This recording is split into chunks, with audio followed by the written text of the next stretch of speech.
next up, we are going to have Dhaunae De Vir from Paradox to talk about licensing and business development. And, you know, those could be hugely useful regardless of your kind of role in games or what you do. Some really interesting insights. Should I say? I'll say guaranteed. So yeah, let's hand straight over. I believe. Yeah. Oh yeah. Fantastic background there. So yeah, welcome Dhaunae De Vir, and I'll hand over to you. Hello. Hello. You should be able to see me too. Hello, yes, everyone. I can see and hear you, so I shall shut up and leave you to it. Okay, so I'll share my screen to start with the presentation. So hello, everyone. My name is Dhaunae De Vir, and I am a business developer for Paradox Interactive. Today, I'm going to talk about licensing and business development at Paradox. So let's start with licensing.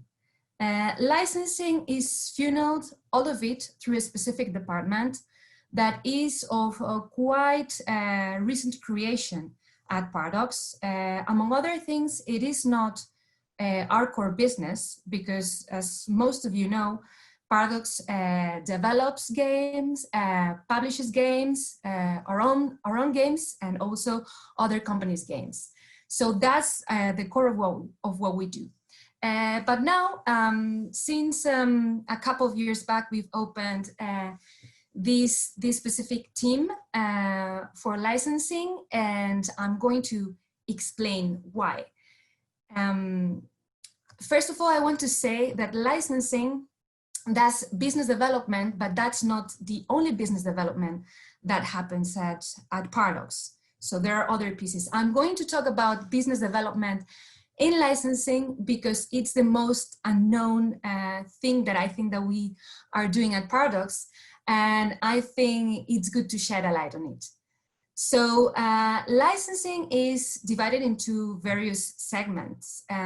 Since our core business is developing and publishing video games, we have other segments that are not video games, which are, for example, TTRPG, so role-playing games, tabletop. We have comics, fiction, we have events, for example, board games, card games. And here comes the confusion that happens at times, which is that we also license video games. Why is that? Because it's confusing because we develop and publish our own video games. We sometimes publish other companies' video games, and we are now also licensing, well, since a while back, but you know, 2-3 years back, we are also licensing third parties to develop our brands. So that's when it can be confusing. So what's the difference between the games that we license out and the games that we publish or we co-publish? So those are the games that are in genres that we don't consider ourselves to be experts in. We're experts in grand strategy, we are experts in management games, we're experts in RPG, but for example, if we wanted to create a sports game, we would not be the ones doing it or publishing it. We would do it via licensing. So the thing is that licensing allows us to explore these new opportunities that otherwise we would have just missed. So it's very, I have to say, it's very exciting. It's a very exciting work to do. And a big thing, an important thing that we do, because if we go back one slide, it's not the core business, but it helps the core business. How do we help the core business? One of the main things that we do to the core business is that we support brand development. So we have a series of brands. Those are some of our brands, but we have plenty. It's been a lot of years publishing video games. So we have Cities Skylines, we have Stellaris, Europa Universalis, but let's start with World of Darkness. World of Darkness was an acquisition that we made back in 2015, And it was not a universe created as a video game. It was a universe created as a TTRPG, as a role-playing game, pen and paper. And it has multiple game lines, multiple brands for vampires, werewolves, for mages, changelings, wraiths. And the interesting thing with World of Darkness is, of course, yes, we bought World of Darkness to create video games based on World of Darkness, but we're also aware that World of Darkness is a lifestyle. So it is very convenient that we have the licensing department to support the fact that it's a lifestyle, and we can create a plethora of different experiences, different ways in which the audience can have fun with the brand that they love. And this is, of course, not limited to World of Darkness, but it's the quintessential example, so to speak, because it's something that was not created as a video game. It just evolved in this way. So there's a documentary called World of Darkness documentary that you can find on Amazon Prime that explains, for example, the impact of these brands on popular culture. So that's very interesting. And with the learnings that we have from World of Darkness, we are applying those to our other brands that stem directly for video games that we created. You probably know, for example, City Skylines is one of our most popular video games. Is single player, and you design your city and you build, and it's actually being used as an educational tool as well, just not only gaming, because it is so versatile. Then we have Stellaris, which is a grand strategy game to explore the vast ever-changing space. We have Europa Universalis, which is also a grand strategy game in which you start with a nation and you try to get global dominance, and you start in the late Middle Ages and finish around early modern era.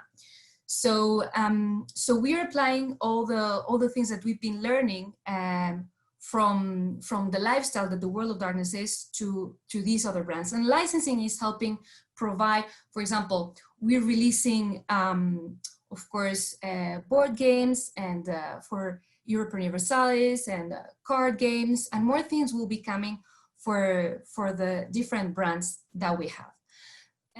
Now, finding suitable partners. This is quite an interesting thing, because since we are experts in video games, we cannot be experts at everything. We cannot be experts at creating products for every segment that we are currently supporting. So we need to find suitable partners. And what does this actually mean? It means that these partners have to be good at what they do. Of course, everyone aspires to that, but they also need to be aligned with our brand vision. So every time that we interact with a prospective partner that want to develop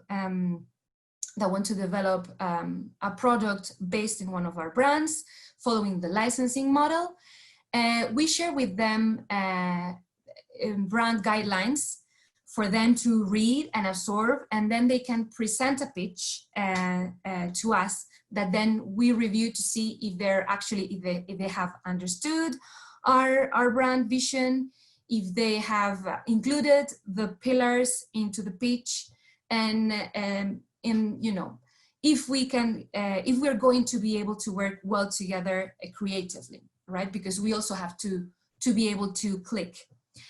Then on top of that, we also need a partner that can follow our process. So we have a predefined process that we have designed for efficiency, and we also have to, you know, to gel on that, because different companies have different rhythms and different ways of working, and maybe they're amazing at creating some product that we want to release, and maybe they're super aligned with our brand vision, but then, you know, the paces that we want to work are different. So it's not so easy to find a partner. And whenever we find a partner that meets these requirements and we manage to successfully release something, We'd like to think that this could be a long-lasting partner, because we at Paradox think long-term, and you know, it's always good to work with companies that you've been successful working together for previous projects. Now, I want to also highlight what transmedia products means, because I think transmedia is a word that gets thrown around a lot, and maybe sometimes it's not really suitable for the, you know, when it comes in the conversation. In our particular case, for example, I can put World of Darkness, which is the most developed one, our most developed brand in this regard, in the regards of transmedia. It means that for World of Darkness, this is a shared universe. And when, for example, Vampire the Masquerade, which is one of the sub-brands in World of Darkness, when, for example, let's say we're going to release Bloodlines 2 soon, as you probably know. And let's say that in that video game, certain area is controlled by a certain faction at a certain moment of the, you know, in 2021, let's say. So if a novel is published and it talks about that area at that time, and so what's going to happen is that it's going to be controlled by the same faction. If then also in that novel there is one character that dies, when a board game is released later, that character will remain dead, because it is this shared universe. So it's transmedia. So if you, as a part of the audience, as part of the fan community, want to follow the whole storyline and the whole meta plot, the tidbits, you need to experience all of those products, which are self-contained. You don't need you don't need to play all the games or read everything. But if you're really a fan, you're going to want to do it, which it's an advantage for our partners, because their products boost each other. So I think that it is both an exciting team, an exciting family to be a part of, and at the same time it's quite interesting creative challenge, because you have all of these moving pieces that you need to create with those in mind. So I would say that that we are an attractive partner from a creative perspective to work with, and also because we're an ambitious company. Should be also interested to work with from the business side of things. So this is my presentation.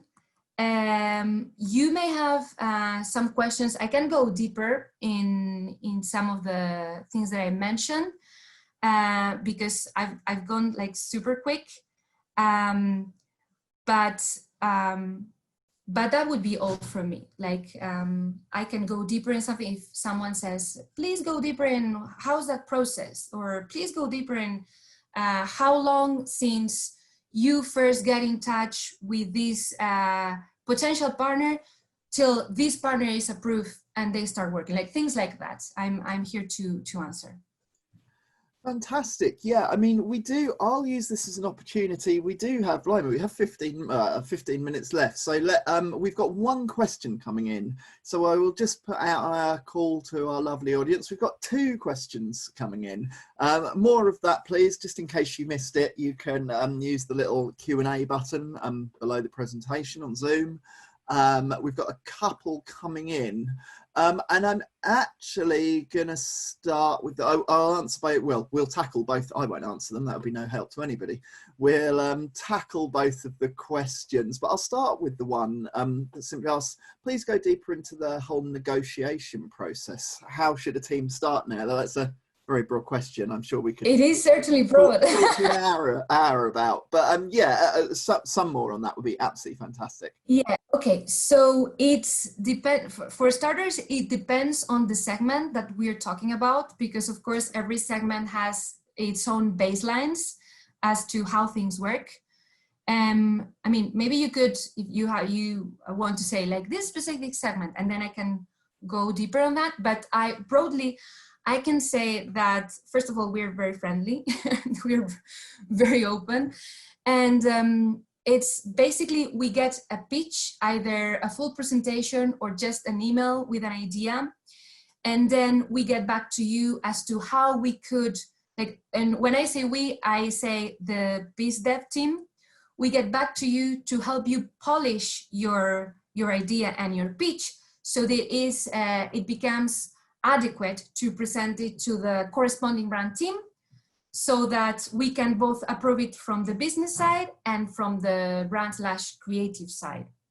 So what I want to say is that business developers, for licensing, we try to help you out, make things happen, because like I said, we are very like the experimental and daring part. That doesn't mean that, of course, when negotiations comes to presentation, things like that, it's just, you know, it's as it would be expected by the market. But then, you know, it can slide up and down, things that it depends on the circumstances, and it depends very much on the segment.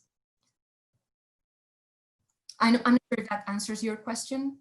Well, I'll tell you, I was going to say to anybody asking questions in the text window, if you need, you know, if you wanted to elaborate something or confirm something, I'll keep an eye out for those. So yeah, and we have a good number of questions coming in. You're still welcome to continue answering questions. We'll certainly get through as many as we can. But yeah, next I'll touch on the first one to come in, which was, do you believe that licensing allows the publisher to keep a more open view of possibilities of work of the brand? I mean, a more transmedia view of the brand, which chimes perfectly with some stuff you were saying earlier. That is for sure. I mean, if we were limiting ourselves to what we are experts on, there would only be, you know, I mean, it's a lot, but there would only be video games coming out on grand strategy, management, and RPG, and maybe more as we expanded, but we wouldn't have, we wouldn't have escape rooms, for example. We wouldn't have fiction because we don't do that. We wouldn't have jewelry because we don't do that. So for that, we need to get the right partners to do the project together. Great stuff. Yeah, brilliant. A few more questions. I think let's try and get through them all. And the next one is a short question, a big question. How do we identify the right price to pay for a license? Well, that's a great question, actually, and it's not as difficult as it seems. First of all, it's not a license that you pay and we forget about it. It's on royalties based, and you can so let's start from the beginning. Let's say that you pitch a project to us, right? And you send the creative part, and then you send the business part, and that includes a P&L. Like, this is how much we are planning to make. So based on that, we will then say, okay, so then let's establish this minimum guarantee, because you need to back up the fact that you're saying that you're going to make this much, right? And then depending on the slider of the minimum guarantee, and depending on which segment it is, the minimum guarantee and the royalties rate, they can slide, right? They depend on each other. But it is pretty easy, because there's, you know, it's when we do the calculations, it's very apparent what makes sense for both companies. No one wants to rip anyone off, so, you know, it's quite easy. Great stuff. Great stuff. Are you interested in multiplayer games with a multi-platform strategy, or only single player?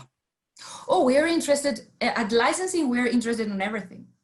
So I can tell you that the only thing that I can tell you, and I haven't specified that we are not interested, is in licensing anything that is not based on our brands. We want to develop our brands, because sometimes we get pitches about games or products that belong to brands that the sender has created or something. We are not interested in that. But if it's based on our brands, we are very much open to discuss pretty much anything.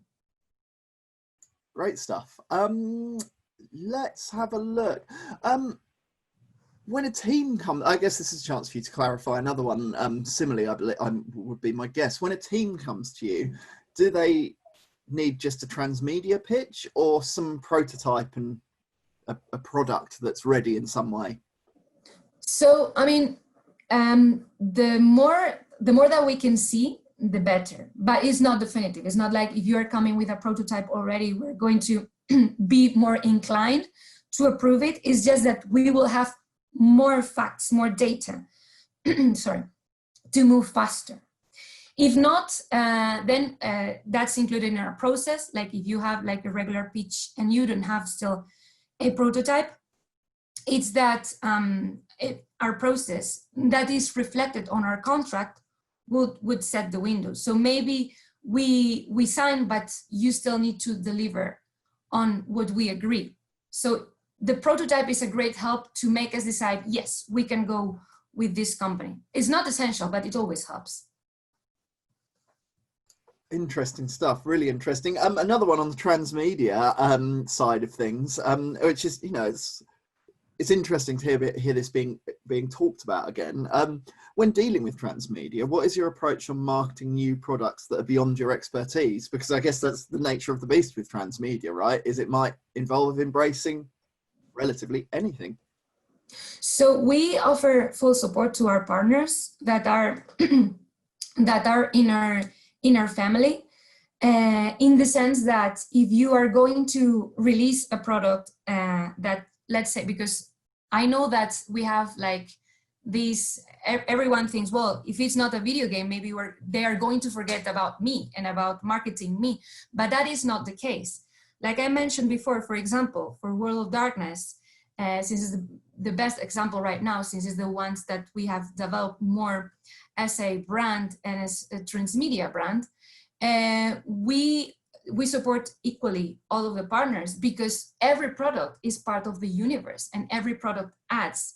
And so we actually sync releases and announcements so that everyone has their slot. Yeah, some really really good. Sorry, the message saying I'm muted popped up just as I unmuted myself. Right, I've got over that. Yeah, really interesting stuff. I'm going to pick, I think we can get through all of these, but I'm going to pick this one next as it leapt out of me, is can you over license? They mentioned brands like Rovio were criticized for Angry Birds being, maybe in the words of the question, a bit too ubiquitous. So yeah, is over licensing a worry? So that's such a great question. Could be a worry if you are not loyal to your pillars and your brand. But if you analyze what you're going to release, and if it makes sense in the big puzzle of your transmedia universe that you're creating, then you can be sure that you're not going to be over licensing. On the other hand, personally, I have to say that over licensing has worked well as a strategy for some. Not that we're going for that, definitely not, but it's not inherently bad either.